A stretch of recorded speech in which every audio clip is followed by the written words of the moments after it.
Great. So again, I want to welcome you to one of our many presentations in our All About Alzheimer's monthly series, where we work really hard to bring you useful information that you can take back with you to your respite or support groups, or for those of you who might be caring for family in your home, those experiencing dementia. We hope this information will be really useful for you as well. It's a pleasure to be here with you as always. For anyone who might have forgotten who I am, my name is Joan Asseff, and I'm a licensed clinical social worker here in the state of Texas.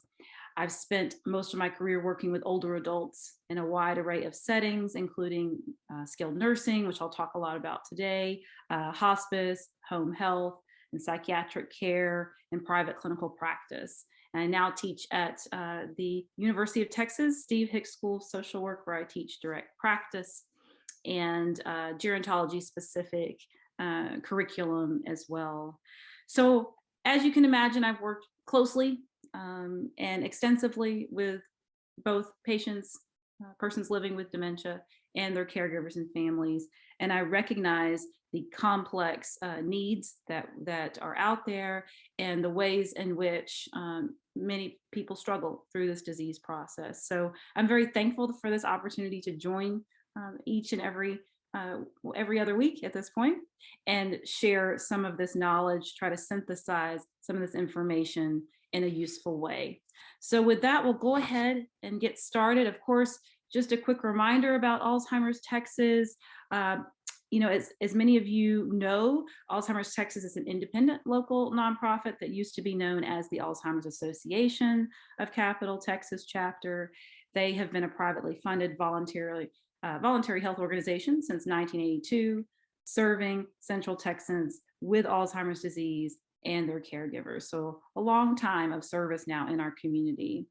About 3 or 4 years ago, Alzheimer's Texas broke away to form their own nonprofit and decided to focus 100% of their funds and efforts here in Central Texas. However, Alzheimer's Texas maintains the same level of commitment, providing support, education, and advocacy like you're receiving today for those affected by Alzheimer's in our community. Overall, Alzheimer's Texas continues to carry out its vital mission to eliminate Alzheimer's disease and related disorders through the advancement of research and to enhance care and support for individuals, their families, and caregivers. So thanks for being here again today and supporting this mission that I know we're all dedicated to. So what do we hope to walk away with today? What do we hope to learn?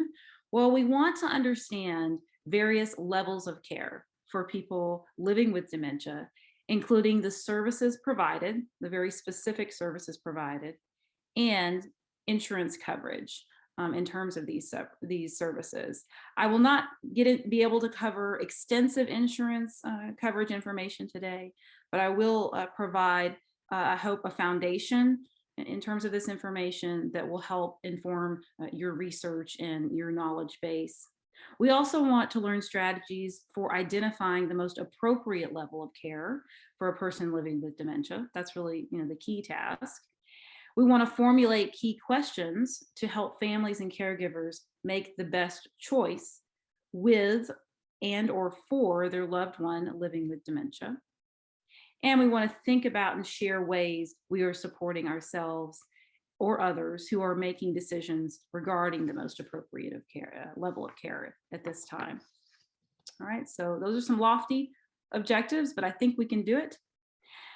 So what research tells us is that people living with Alzheimer's disease and other dementias, they are frequently transitioning through various healthcare settings and levels of care. There's really no way around it in terms of this disease process. Here is just one figure that helps us conceptualize the many ways, the many care transitions many patients and caregivers and families experience. I'm opening the presentation with this figure to normalize the notion that most caregivers and families supporting those living with dementia will likely navigate several care transitions over the course of their loved one's disease process. This reality makes it even more important for caregivers and families to have a practical knowledge and guidance in terms of selecting the right level of care for their loved one based on a wide range of factors.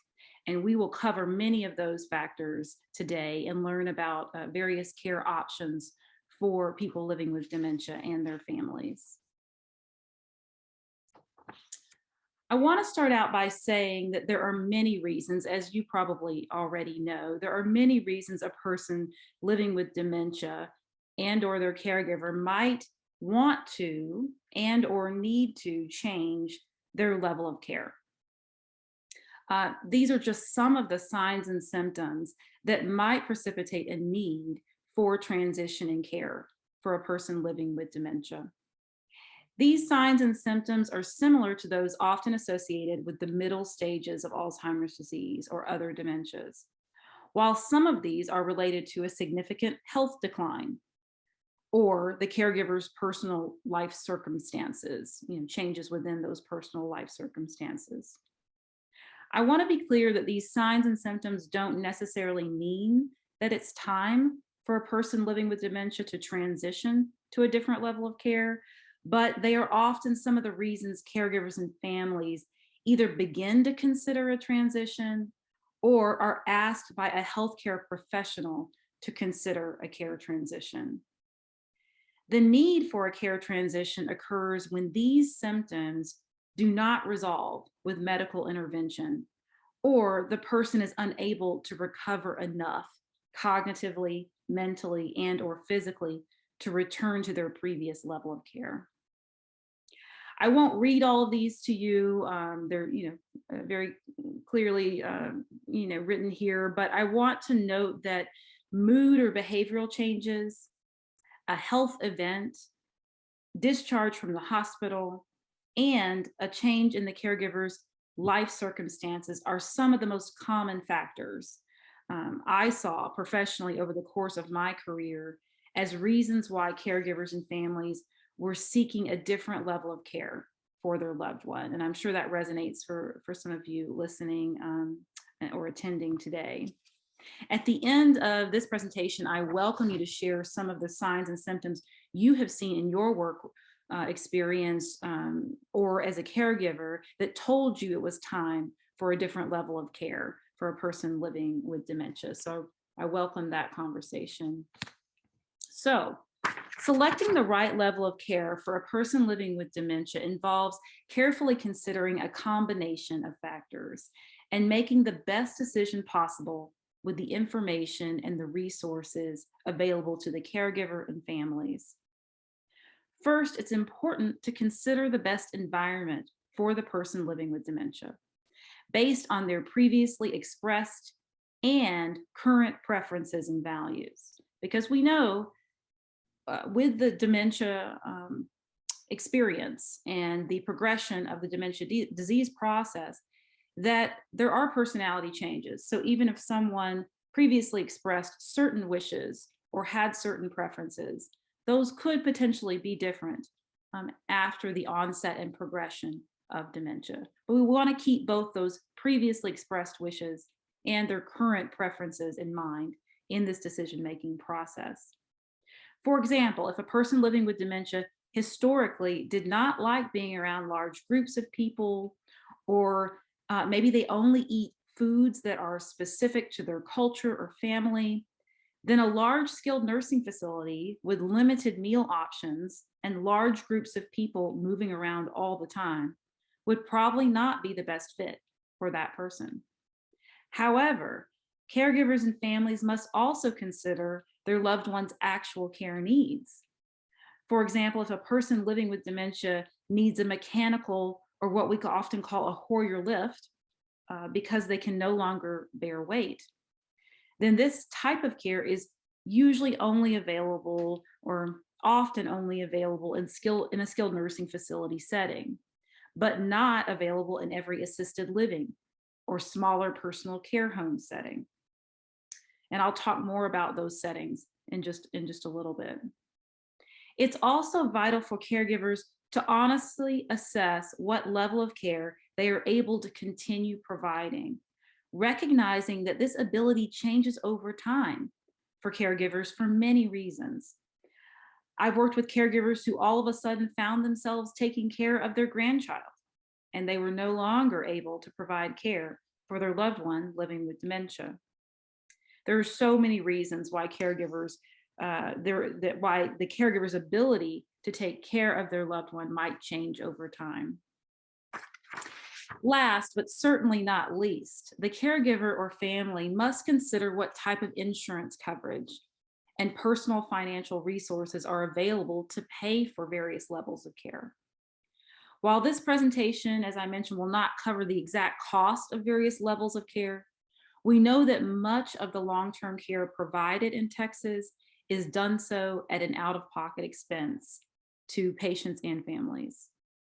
These expenses must be carefully considered as part of the decision-making process around the most appropriate level of care. All right, so as I mentioned a moment ago, a comprehensive understanding of the person's care needs is an essential part of the decision-making process when selecting the most appropriate level of care.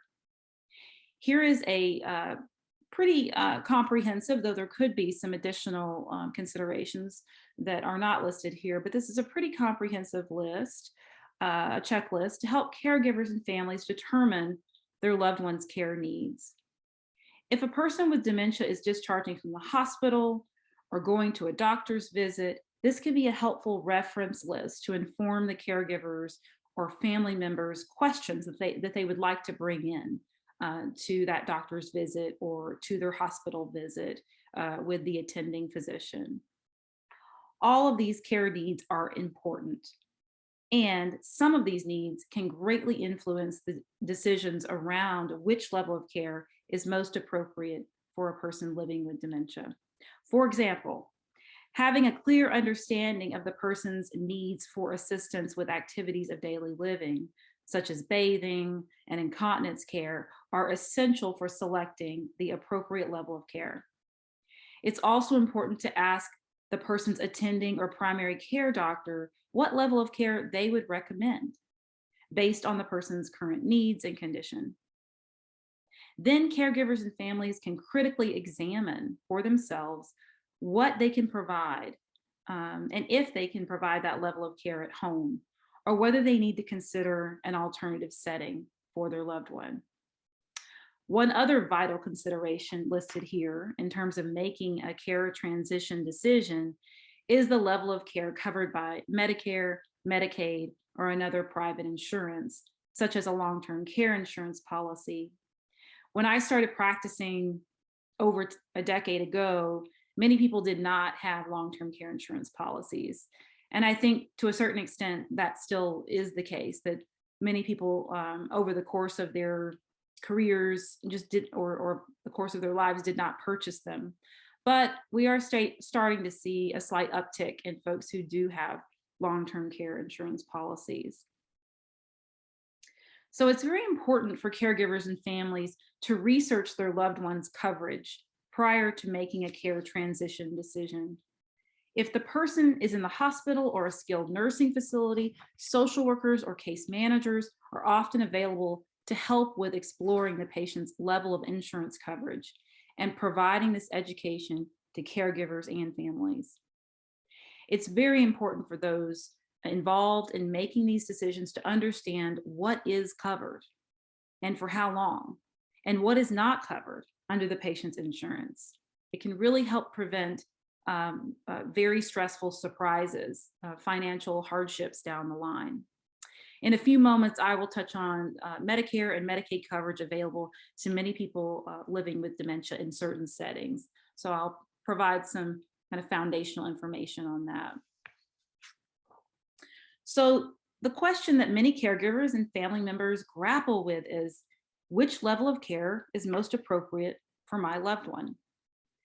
As I mentioned before, we must consider the level of care needed, the patient and caregiver's preferences, insurance coverage, and what level of care the caregiver can realistically provide at home if they are considering taking their loved one back home. For example, a hospital might recommend that a patient stay in a skilled nursing facility for long-term care due to their lack of safety awareness and their inability to safely ambulate with a walker. However, the caregiver might decide they would prefer for their loved one to live in a smaller personal care home with only 4 residents and closer supervision. If this particular patient has Medicaid coverage, they will be covered to stay in a long-term care facility, in a skilled nursing facility, but Medicaid might not cover the personal care home. So these kinds of considerations, all of these factors must be brought into the decision-making process. Another example would be when an interdisciplinary team, let's say from the hospital, recommends hospice services for a patient, but the family does not feel ready for this level of care, which often is the case. Since Medicare covers both hospice or home health upon discharge from the hospital or skilled nursing facility, then the family can decide which level of care they prefer at that time. They could transfer to hospice care in the near future if they wish to do so. These examples are meant to help demonstrate why it's so important for caregivers to advocate for as much information as possible about the appropriate level of care for their loved one upon discharge from inpatient care or when attending a doctor's visit, an outpatient doctor's visit. I want to also point out the important distinction between inpatient and outpatient care, because this can be a bit confusing. While many healthcare professionals and researchers refer to assisted livings as institutionalized care, they are in fact considered outpatient settings, just like an independent living community, even though, of course, there's many differences between an assisted living and an independent living community. They are both outpatient settings.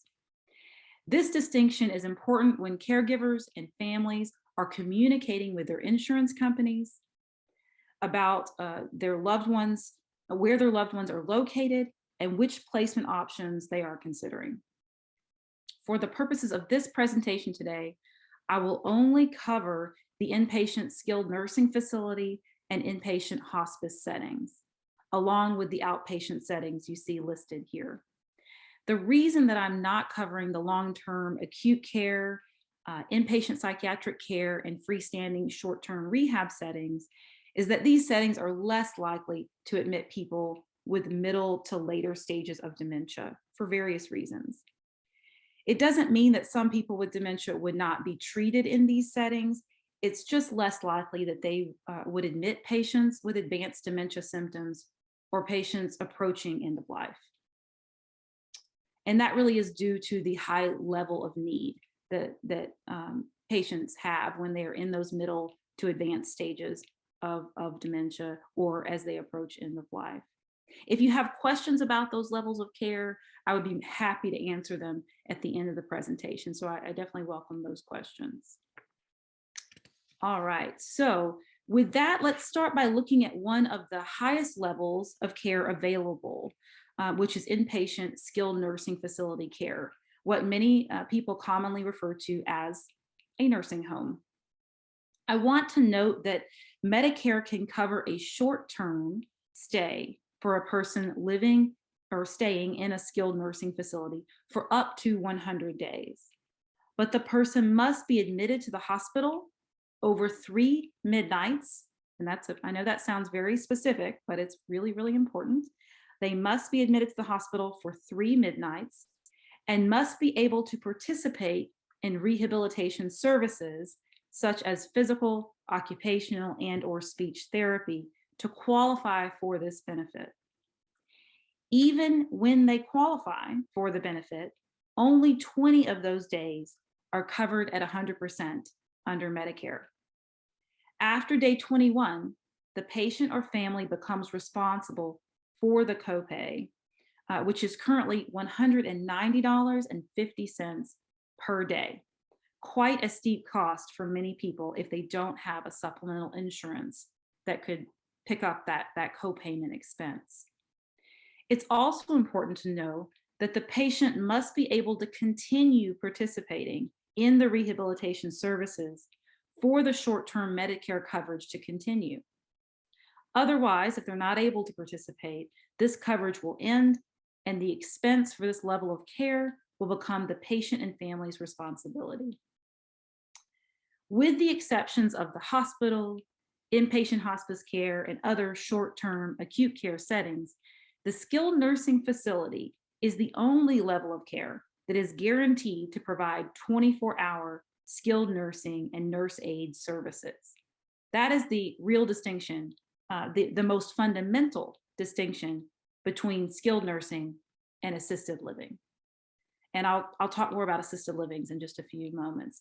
But the skilled nursing facility has that 24-hour nursing care component. Of course, skilled nursing facilities also provide dietary, social work, and activities services for residents. Of course, those services are not provided 24 hours a day, but they are provided in a very comprehensive way and are readily accessible.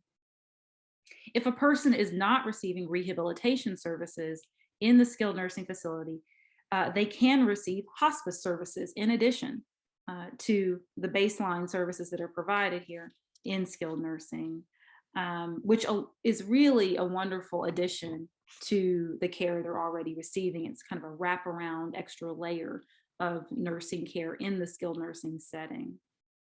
Now, they can only receive that hospice care in this setting if they are not pursuing curative treatment.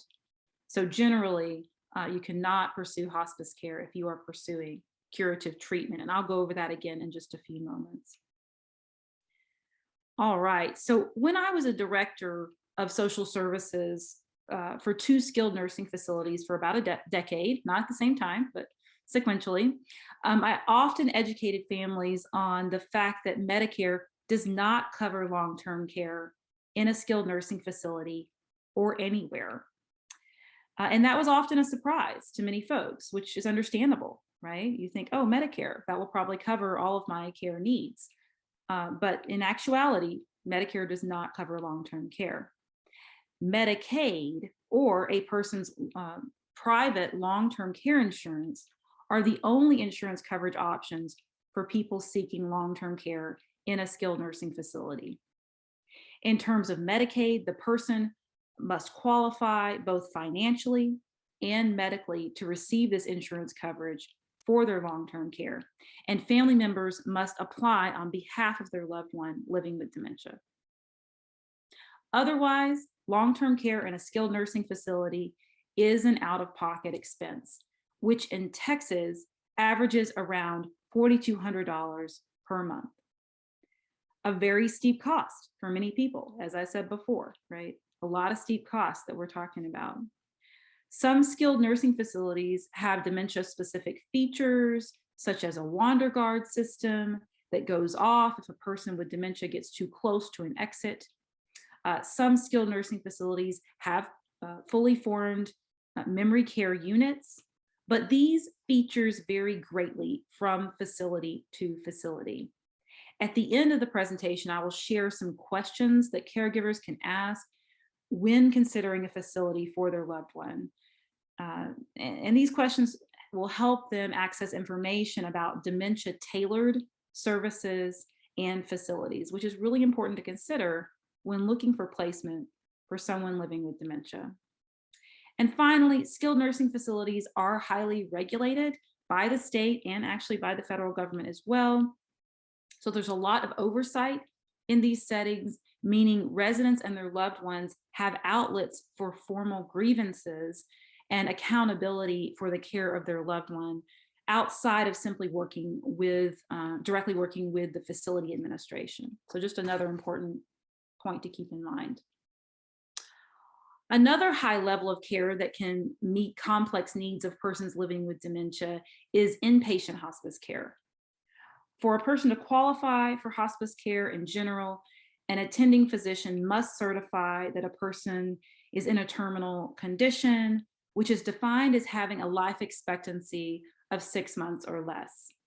Now, we know, reaching a point where a person needs hospice care is always a difficult experience, any way you look at it.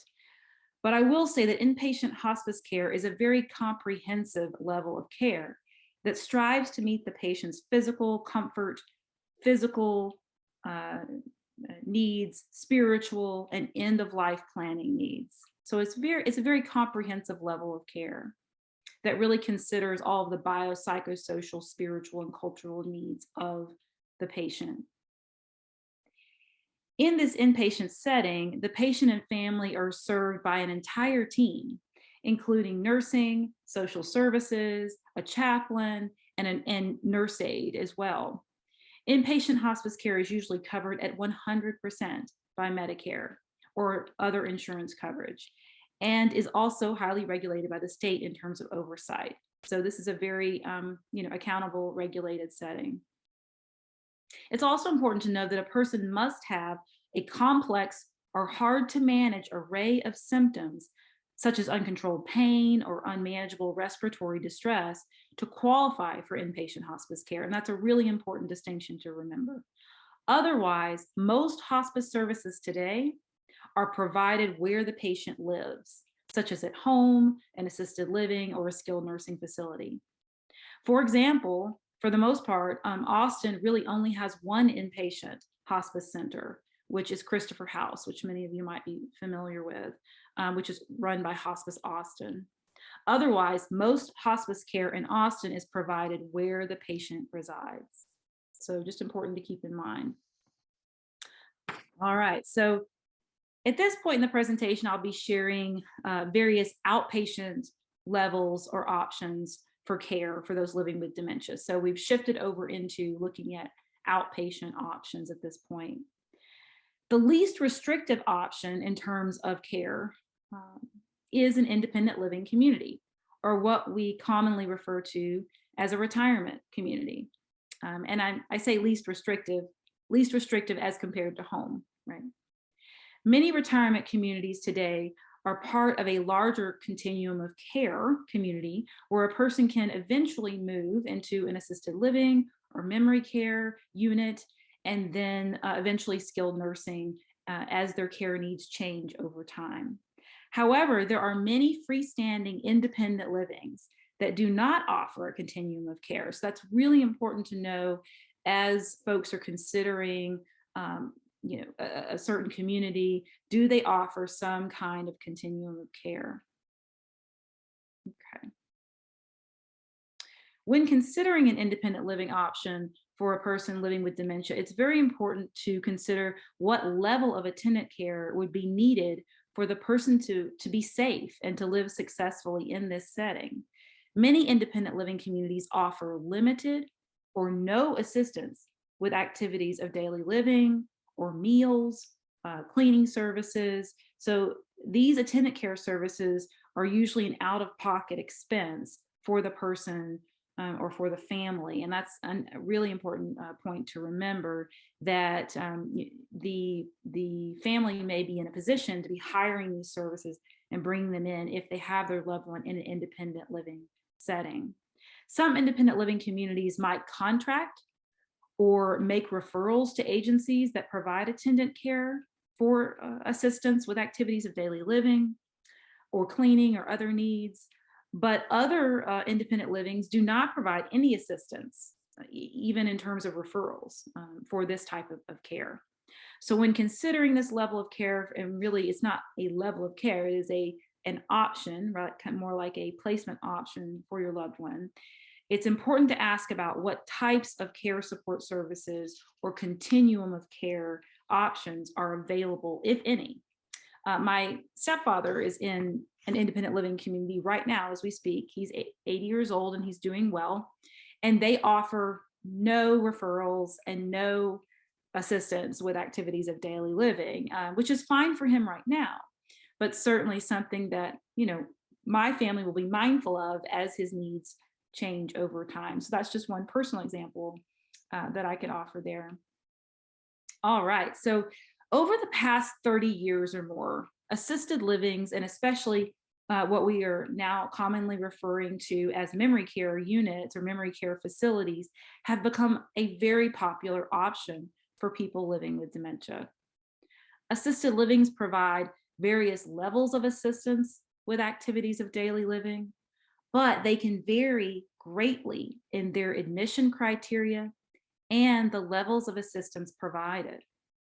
For example, some assisted livings include a memory care unit with dementia-specific activities and care, while some assisted livings provide only memory care with an entire building and service features tailored toward people living with dementia. So, for example, you might have a building that both serves kind of the general population not living with dementia, and then they might have a memory care unit, or you might have a freestanding building that is totally dedicated to memory care and does not really have others living there who do not have dementia. So that is something to be aware of as you're considering various assisted livings and the different models that are out there.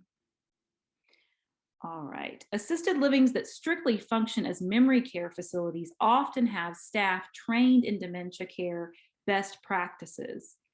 And these buildings are often designed or modified to meet the needs of people living with dementia, such as having appropriate lighting and various safety features kind of built into the building. So those are some other aspects to consider as one looks at an assisted living.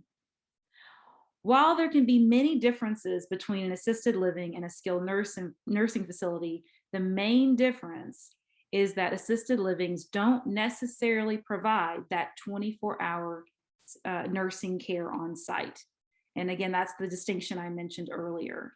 And it's a really important question for families and caregivers to ask when they're talking with and interviewing assisted livings, is to find out, do they have 24-hour nursing care available on site in their facilities?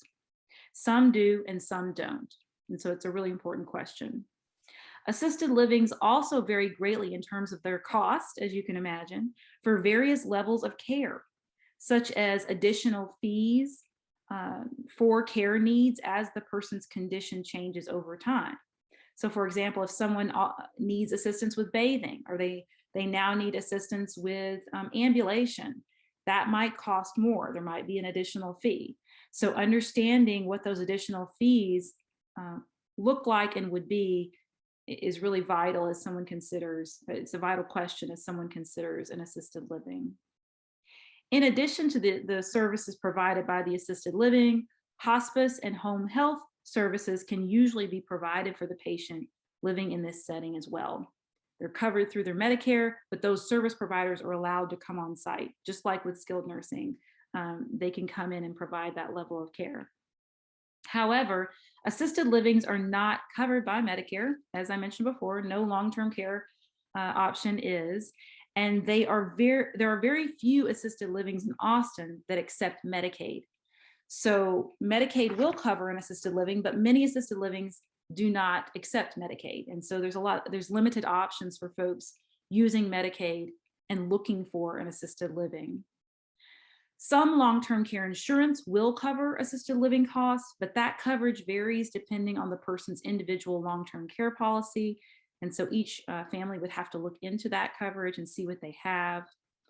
And then finally, assisted livings are subject to fewer state regulations, though they still have robust state oversight and regulation in terms of their services and their policies and practices. All right, so a newer option for people living with dementia who need a higher level of care is the personal care home. A personal care home is a private residence, most often within a subdivision, much like where many of us live, that offers personal care services, assistance, and supervision to 4 or more persons who live there. And why is that number important for? That is the number of folks the state requires in terms of licensure. So if you only have 3 people living there, then that might not be a licensed personal care home. But 4 or more folks living in a personal care home, that requires licensure by the state of Texas. Personal care homes are regulated and monitored by the state if they have 4 or more residents. These residences, these personal care homes, are often run by doctors, nurses, or experienced social workers with years of experience in caring for people with chronic debilitating illnesses. So these are usually very seasoned professionals who have decided to open their own personal care home. Personal care homes are also, they go by different names. They're called different names such as adult family homes, board and care homes, or residential care homes. So just for you to be aware, you might hear this other terminology out there. They provide many, if not most, of the same services that you would find in a skilled nursing facility or assisted living, um, such as assistance with activities of daily living, meals and activities, but they provide these services in a much smaller setting. These settings are often, more intimate, and they feel and look like a home environment, which can be a much better fit for some people with dementia who are overstimulated by being around a lot of people, or they don't feel comfortable in a larger care setting with all the noises and all of the commotion that can be present in those settings. As with assisted livings, Medicare and with skilled nursing facilities, Medicare does not cover the cost of personal care homes, though a limited number of these personal care homes do take Medicaid or long-term care insurance if the person meets qualifications. Like the other settings, hospice and home health services are usually allowed to be provided on site at these personal care homes.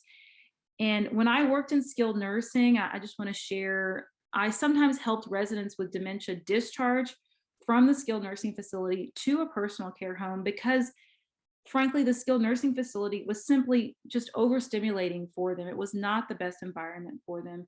And once they were in the smaller environment of the personal care home, they would often thrive and feel more comfortable, more at home, and more at ease. So it's really an important tool in the toolbox of placement options to consider for folks. All right, so now we're going to shift to looking at what about if you're going home, right? What can we do to support folks in terms of levels of care when they're in their home? If a person living with dementia has a change in condition and or a hospitalization, they may be eligible for home health services at their place of residence. Some caregivers might decide to try home health services at home to see if a person's condition can improve with these services prior to making a care transition decision. And I've seen that a lot in my practice. Home health services do require a doctor's order due to the change in condition, and they are time limited. So this is not an intervention or a level of care that one could rely upon for a longer period of time. These services are usually only provided for several weeks to a month or so, just to kind of give you a sense of that time period. To qualify for home health services, a person must be considered what is termed homebound. That is the Medicare and healthcare terminology. And what that homebound status means is that they are not going out for social reasons. They're not driving a car, which many folks we're caring for would not be driving a car, but they're also not going out and shopping with family members and friends and so forth. They can leave the home for medical treatment, for religious events, or for adult daycare. So those are considered valid reasons for them to leave the home. But an outing to the mall or with friends, like I mentioned, would actually be a violation of the homebound status and could render them, no longer qualified for the home health services. And when I worked as a home health social worker, it would happen where I would show up to visit a patient and they were literally, going out to the grocery store with their family member. And I would have to gently let them know that that in fact is a violation of that homebound status, which usually worked out fine and they understood and it wasn't a problem, but just something to be aware of. Home health services can include physical therapy, occupational therapy, speech therapy, skilled nursing services, and a limited amount of nurse aid services and social work intervention as well. I want to stress that the name home health and this is probably something you might be familiar with, that the name home health can be confusing because it can lead some people to believe that they will receive a substantial amount of attendant care in the home. In actuality, home health services provides very little. These services provide very little attendant care, usually only once or twice a week for assistance with bathing and changing bed linens, but not daily attendant care, and not for very long. The attendant care might be 1 to 2 hours, for once or twice a week. Caregivers often still need additional attendant care services when they have, even if they have home health care services involved with their loved one. While home health can be provided up to 7 days a week for no more than 8 hours per day, it is rarely provided this often. I have actually never seen this in practice. We're really talking more about maybe 2 to 3 visits per week for maybe, an hour to 2 at most. And that's really important for patients and families and caregivers to know, that we're not talking about hours and hours of assistance. And that can be confusing. All right. What else do I want to let you know? It's important to know that personal care needs alone do not qualify a person for home health services. So if someone calls up their doctor and they say, we're having trouble meeting my loved one's personal care needs, that alone would not qualify a person for home health services. You really have to experience a change in condition for the patient, for the person living with dementia. Some good news is that home health services are usually fully covered under Medicare, so there's not really that out-of-pocket expense for the patient or family, and we always like to hear that when we're talking about considering care options. All right, so moving on and looking at care in the home with hospice services. A person living with dementia who is approaching end of life can receive hospice care in their home. And in fact, as I mentioned before, this is the most commonly, this is the setting where hospice care is most commonly provided. And as I mentioned, this care requires a doctor's order certifying a person is in a terminal condition, again, defined as having a life expectancy of 6 months or less. This level of care is only provided if the person or healthcare proxy is no longer seeking curative treatment or rehabilitation services such as physical, occupational, or speech therapy. So if someone is involved in those rehabilitation services, or they're still pursuing curative treatment, possibly for cancer or another illness, they would not be eligible for the hospice services. The good news, again, is there's usually no coinsurance payment for this level of care under Medicare. And some medications related to the comfort care are also covered. So when someone signs up for hospice care, they might actually experience a reduction in their medication cost, which certainly is another form of support for the family and for the patient. Outpatient hospice care also covers periodic short-term respite care for the person in a skilled nursing facility, which can provide a much needed break for caregivers when they are feeling overwhelmed or burnt out. They can contact the hospice agency, and the hospice agency can coordinate a short-term respite stay for the person living with dementia. This level of care also covers all medical supplies related to comfort care, both soft medical supplies such as briefs, incontinence briefs, and durable medical supplies such as a wheelchair, walker, and so forth. Again, the patient is provided with an amazing comprehensive team of healthcare professionals, including a medical director, an RN case manager, social worker, chaplain, certified nursing aide, and volunteers as well that can visit with the patient when they're under hospice care. Again, this service can be provided wherever the patient is located.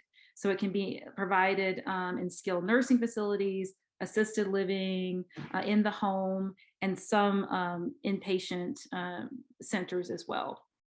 While needing hospice care is not the outcome that anyone is really, looking for, it's a very challenging outcome. I must say that the wraparound care provided by hospice is truly a gift to so many people facing complex, long disease processes. So when I joined hospice care as a social worker, I thought I had arrived at the best level of care out there, because you really do have that wraparound team that just shows up for the patient and the family in so many different ways. You can tell I'm a big advocate for hospice. All right, so some tips for caregivers and families making a care transition.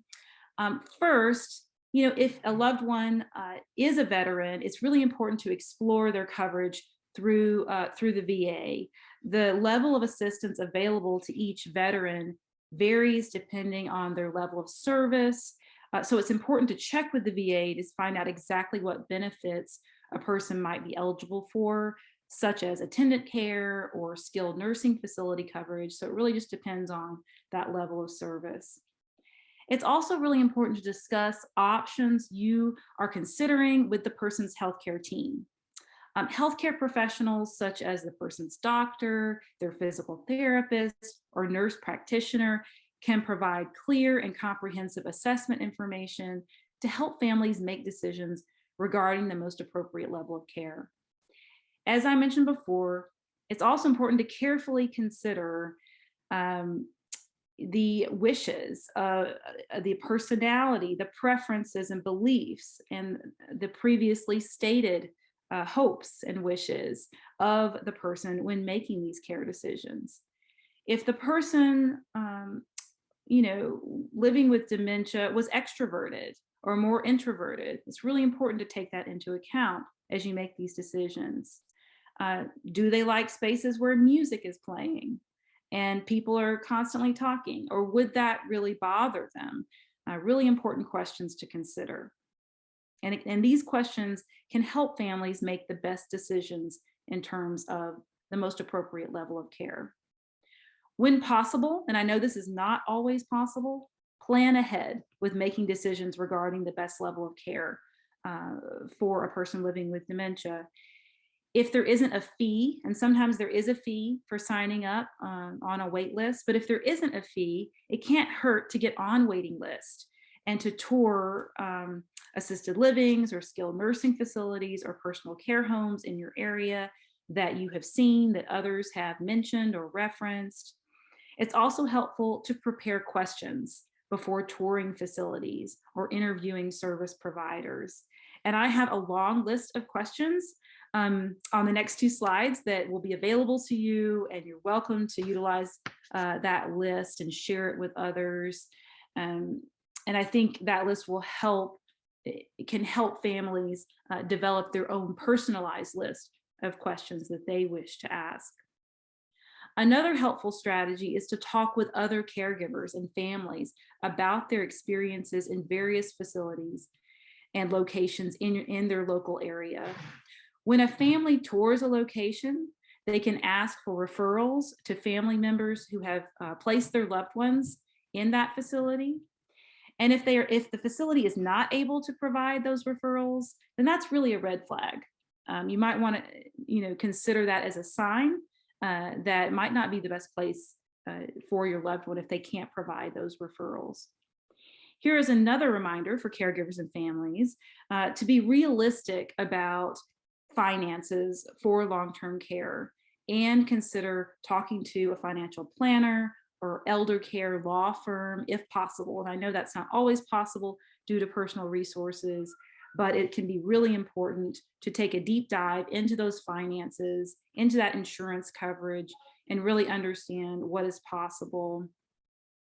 As with all tasks related to dementia care, it's vital to practice self-compassion and remember that these are difficult, complex decisions. With this self-compassion, families and caregivers can honestly assess the level of care that can be realistically provided at home and the impact uh, of providing that care on all of the people living in the home. And that's a really important consideration too, because it's not just the caregiver that's impacted. Sometimes we have other folks living in the home, children, multi-generation homes, where, you know, caring for someone in that setting has a broad and significant impact.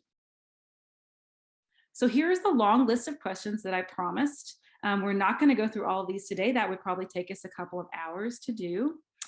But I will make sure, I know Jasmine will help me make sure that this is available to you on the Alzheimer's Texas website. There are a few points I want to make or emphasize. I do want to emphasize how important it is to really ask a lot of questions, especially around the various levels of care provided and dementia-specific activities and training within certain facilities. You know, really asking what kind of training is provided for your staff in terms of dementia care, and how do they respond to various mood and behavioral changes that residents exhibit. One really important question that I've highlighted at the top here, as you can see, is this question: are there any conditions or needs that cannot be managed? And that's a really, really important question. The reason why I emphasize this question is because caregivers and family members often, they need to know if there is a risk of their loved one being asked to discharge from the facility for any reason. I have seen situations where a person living with dementia develops behavioral challenges or has an exacerbation of mood or behavioral symptoms that prove to be too complex for the assisted living setting they're living in.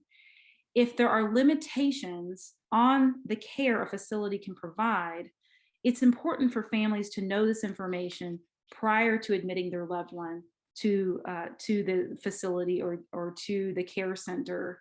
It's really hard to move your loved one once they're finally acclimated, once they're finally settled in. And it can be devastating for family members to get that call from a facility saying, we can no longer take care of your loved one, and we need you to initiate another move. So asking this question from the outset can be really insightful and really helpful in the decision-making process. So here again, many, many questions that I will leave for you to have available to you. And there's also a link here to the website where I found these questions. I did not write them myself, so I want to be really clear about that. I'm not into recreating the wheel. There were wonderful questions already out there. Last but not least, I want to just leave you with some resources where caregivers and families can get help with this complex decision-making process.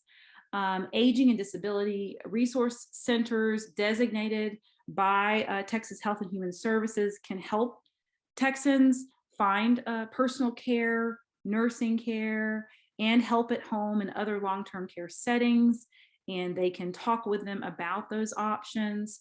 The Austin Area Agency on Aging also has a wonderful care coordination and caregiver support program that also offers this type of care coordination support and assistance with making these decisions. I also wanted to throw out a newer option and certainly a more expensive option, but one worth considering for those who have resources, which is hiring a geriatric or personal case manager. And there are now about 4 or 5 geriatric case management groups available to folks here in Austin. And many of them do a phenomenal job partnering with the family and helping them do all of the really complex legwork it takes to make these decisions, making all of these phone calls, gathering all of this information. They can be a bit steep at times in costs, sometimes, you know, over $100 an hour. But for those who have the resources, this service can be just a game changer, can really take some of that pressure off and help them navigate the complex healthcare and long-term care settings and systems that are out there. One final resource for more information on skilled nursing facilities, folks can access the 5-star rating system here in Texas, and through that is facilitated through Medicare.gov, where you can go on and actually see the rating system and the scores for skilled nursing facilities in your area. And this 5-star rating system includes data from health inspections, staffing, and overall quality measures. So that can be a really helpful research tool if you're considering a skilled nursing facility, but you're like, I'm not so sure, I would like to get some more information. There's a lot of good information on that website as well. All right, that is the information I have for you today. I'm going to stop sharing and open up the floor for questions, discussion.